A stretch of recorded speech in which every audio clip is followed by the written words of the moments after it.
Welcome to the deep dive.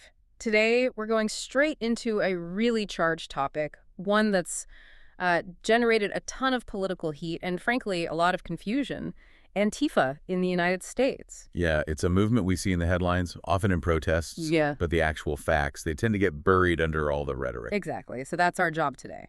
Right. We want to cut through that noise. We've gone through the source material, research papers, intelligence reports, legal analyses, to really get a handle on what Antifa actually is. We're looking at its structure, its core ideas, what it actually does, and where it stands legally here in the U.S. Okay, so let's start with the basics. Yeah. What does the research tell us Antifa fundamentally is? All right. Based on the sources, it's defined as a left-wing political movement.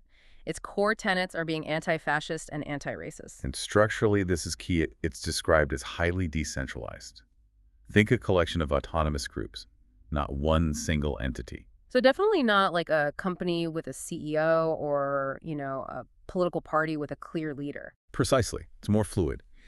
And this movement, it really exploded onto the national scene, gained a lot more attention right after the 2016 U.S. presidential election. Okay, let's unpack that decentralized nature because that structure, it seems really crucial to understanding how they operate, how they protect themselves, maybe. It really is. Yeah. And it seems to be a deliberate choice. The research confirms it's not a unified organization. There's no central HQ, no hierarchy sending down orders. It's more like a loose network. Exactly. Autonomous groups, individuals, they might share information, maybe resources, but they aren't taking commands from one central point. Which you'd think makes it harder to infiltrate or shut down easily. We often see them emphasizing anonymity too, right? Like the black bloc tactic. That's right, wearing all black, covering faces in protests. Why do they do that? Well, the sources point to a couple of reasons. One, it's strategic anonymity. Protects people from being identified and targeted, by far-right groups or even law enforcement. And the other reason, It sort of fosters this sense of collective action, makes it about the group, the unified front, rather than individuals. Helps with coordination during actions. okay, so beyond the name anti-fascist, what's the actual ideology driving these scattered groups? It sounds like it could be quite varied. It is varied, definitely. Adherents come from different left-wing perspectives, but the sources suggest a pretty strong majority lean towards anarchist, communist, or socialist viewpoints. You might find some social democrats in the mix, but the common thread seems to be more revolutionary leftism. That's a good way to put it. They're not just looking for reforms within the current system. So what are the core beliefs then? Fundamentally anti-authoritarian, anti-capitalist, anti-state, and very strongly anti-racist. So they generally reject mainstream politics, like voting. Yeah, they tend to favor direct action over electoral politics as the way to achieve real change. This focus on confrontation, sometimes militancy, is why you see scholars describe them as, far left or militant. Got it. Let's give folks listening a bit of historical background. The name itself, Antifa, it has European roots, doesn't it? It does, yeah. The name and that well-known logo, the two flags, one black, one red, they're borrowed from the German anti-fascistische action. That was a movement back in 1932-33. So that's where the name comes from. But the American version has more recent origins. Right. The sort of modern precursor in the U.S.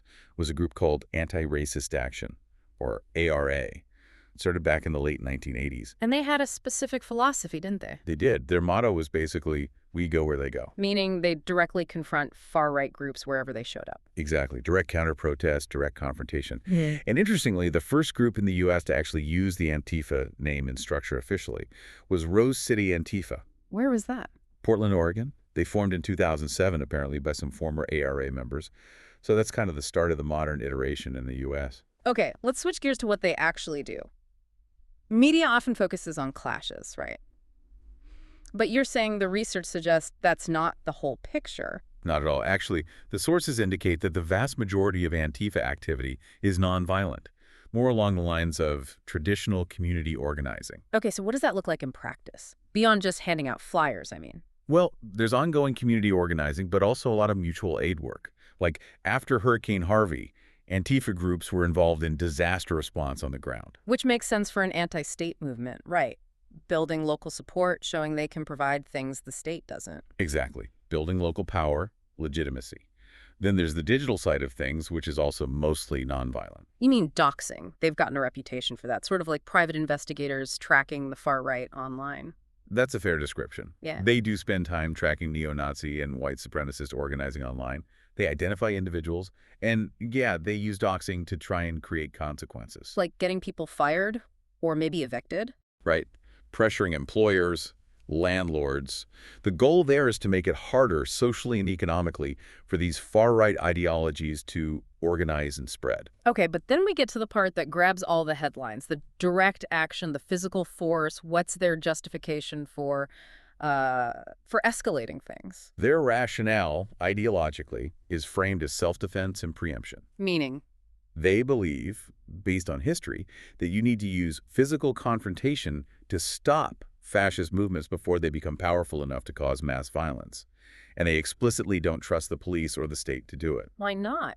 They often argue the state has historically been complicit with, or at least ineffective against, fascism and white supremacy, so they feel they have to handle it directly. And those confrontational tactics include things like no platforming. Yeah, trying to shut down events, prevent people they label as fascists from speaking, also obstructing events, and yes, sometimes engaging in physical clashes. The sources also mention something important about how they view property destruction. Right. This is a key distinction for them, though obviously controversial. Many adherents argue that damaging property, like smashing windows at a protest, isn't the same as violence against people. They see it as a tactic to disrupt infrastructure or symbols of power, but not as harming humans. Exactly. That's the argument they make to defend it, even Yeah. though, legally and socially, it's widely condemned as violence or vandalism. We definitely saw examples of this in the news, like Berkeley in 2017, right? During the Milo Yiannopoulos protests, there were reports of Molotov cocktails, smashed windows, causing a lot of damage. Yes, significant property damage was reported there. And then, of course, Charlottesville in 2017, the Unite the Right rally. Antifa counter-protesters were definitely there, engaging physically with the white supremacists, using things like clubs and dyed liquids. So their visible presence at these events and the clashes that happened really put a target on their back politically. Absolutely. Which brings us right into that whole intense political and legal debate that really kicked off around 2017. It felt like almost overnight, Antifa became this catch-all term, especially on the right. Used to describe almost any left-leaning protest, didn't it? It really did. Conservative politicians, commentators, they started applying the label very broadly, often to people or groups who had no actual connection to any Antifa ideology or network. And this political labeling then led to actual attempts to use the legal system against them. Yes.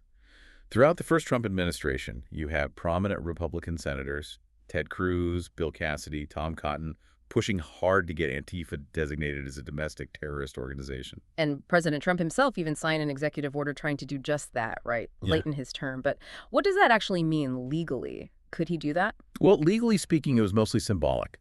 Under current U.S. law, there's no mechanism for the government to formally designate a domestic group as a terrorist organization. That power only exists for foreign groups. Ah, okay. So it's a crucial legal distinction. A huge one. Most legal experts argued that trying to label a domestic political movement, even one that uses militant tactics as terrorist, would be unconstitutional, a violation of the First Amendment, freedom of association. So it was more political theater than effective law. And what did actual law enforcement say? Did they view Antifa as this unified terrorist group? Interestingly, no. FBI Director Christopher Wray testified in 2020, and he explicitly said the FBI sees Antifa as more of an ideology than an organization. That's a really important distinction. It pushes back against that political narrative. It does, and it aligns with the decentralized structure we talked about. Furthermore, if you look at threat assessments from agencies like the Department of Homeland Security around that time, What did they say? they consistently ranked violent white supremacy as the #1 domestic terrorism threat, higher than threats associated with Antifa, higher even than foreign terrorist groups like ISIS or Al-Qaeda in terms of the domestic danger. So the intelligence picture on the ground was quite different from the political rhetoric coming out of Washington. Very different. Which, highlights how the term Antifa became politicized. And that confusion, that decentralized nature, it must have made it prime territory for disinformation, for hoaxes. Oh, absolutely. It became a sort of digital battleground. Right-wing groups, certain media outlets, politicians, they frequently amplified hoaxes about Antifa, often stuff originating on fringe platforms like 4chan. They kind of played on that image of a shadowy, violent group. Exactly. And some of these hoaxes were pretty specific and Pretty nasty. Like what? Can you give an example? Sure. There was one in 2017, the hashtag #PunchWhiteWomen hashtag.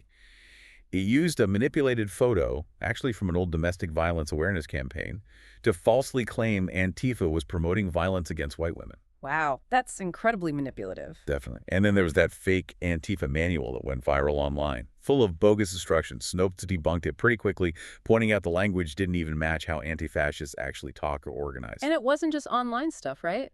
Didn't law enforcement get caught up in some of this? Yeah, there was an instance where the Louisiana State Police apparently used a list of supposed Antifa activists from 8chan in some investigations. Turned out the list was mostly just people who'd signed, like, online petitions against Trump. That's concerning. Yeah. Using anonymous online lists for investigations. It raised serious questions. Hmm. But perhaps the biggest, most damaging false claim came right after the January 6th attack on the U.S. Capitol. Yes, the immediate claim from many Trump supporters that it wasn't them, it was Antifa disguised, a false flag. Exactly. That narrative spread like wildfire. Yeah. But the FBI, intelligence agencies, they investigated thoroughly. And They found absolutely no evidence of any Antifa involvement in planning or carrying out the January 6th attack. Zero. in fact, didn't some reports show far-right groups plan to blame Antifa? Yes. There were communications from groups like the Proud Boys beforehand saying they planned to dress in black, specifically to try and shift blame onto Antifa for any violence that occurred. It shows how Antifa became this convenient scapegoat. Okay, this brings us to maybe the most crucial point, the real aha moment, when you look at the data. Lethal violence. We hear about clashes, property damage, but what about actual killings? This is where the contrast becomes incredibly stark. Multiple analyses, like from the Center for Strategic and International Studies, CSIS, and the ADL, looked at terrorism incidents in the U.S. over decades. And what did they find regarding Antifa? Between 1994 and mid-2020, anti-fascists were linked to precisely 0 murders in the United States. 0. Okay. Now, how does that compare to violence from the far right? During that exact same period, American white supremacists and other far-right extremists killed 329 people. 329 versus 0. That's a staggering difference. It is, and the trend continues. More recent reports looking at 2022 through 2024 found that all 61 politically motivated killings documented in the U.S. were committed by right-wing extremists. So the conclusion from intelligence agencies, from researchers looking at the data, it's consistent. While Antifa does use confrontational tactics, sometimes resulting in street violence or property damage, the groups posing the most significant and by far the most lethal domestic terrorism threat in the U.S. are far-right extremist groups. Okay, so let's try to wrap this up. Based on our deep dive into the sources, what are the key takeaways? Well, first, Antifa isn't a single organization. It's a diffuse, decentralized movement rooted in anti-authoritarian, revolutionary leftist ideas, primarily anti-fascism and anti-racism. Second, their tactics are varied. Mostly nonviolent stuff like organizing, mutual aid, doxing. But there's definitely a militant wing that uses direct action, confrontation, sometimes violence, and property destruction. And third, that whole political push to label them terrorists. Legally, it's on shaky ground because of how U.S. law works and Antifa's lack of structure. It's more ideology than organization, as the FBI director said. Right, and we've seen how the public perception gets really skewed by deliberate misinformation, political agendas, and maybe a failure to distinguish between different kinds of political violence or disruption. Definitely. Which leads to a lingering question about the movement itself, about the effectiveness of their more militant tactics. Yeah, is it strategically smart? Some critics, even on the left, have questioned it. Exactly. Yeah. Thinkers like Noam Chomsky, for instance. He suggested that the physical confrontations, while maybe satisfying for participants, were actually a major gift to the right. How so? Because those images of street fights or broken windows make it really easy for opponents to create a false equivalence. They can point to Antifa clashes and say, see, both sides are violent, distracting from the much more lethal, organized violence coming from the far It right. muddies the waters, potentially. It can. So the provocative thought we want to leave you, the listener, with is this. Consider the potential trade-off.